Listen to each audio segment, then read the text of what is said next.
நீயா இருந்தா இப்படிதான் ஃபீல் பண்ணுவேனா? நாமளா இருந்தா இப்படிதான் ஃபீல் பண்ணுவோம். ஆக்ஸிஜன் தீர்ந்து விட்டது. ஆக்ஸிஜன் தீர்ந்து விட்டது. ஸ்மித், அட்லஸ், என்னை இதுல இருந்து ரிலீஸ் பண்ணு. உங்க 2 பேருக்கும் ரெஸ்பிரேட்டர்ஸ் இருக்கு.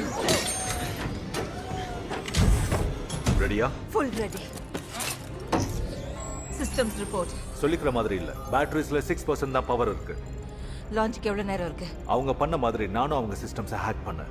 T-4 minutes 30 seconds. அவங்க என்னோட செஸ்ட் கேனனை தவிர மற்ற எல்லா வெப்பன்ஸையும் ரிமூவ் பண்ணிட்டாங்க. என் மாடல் அது இருக்கிறது டாக்குமெண்ட்ல இல்லாத மிஸ் பண்ணிட்டாங்க. ஒரு ஷாட் வச்சு ஒன்றும் பண்ண முடியாது.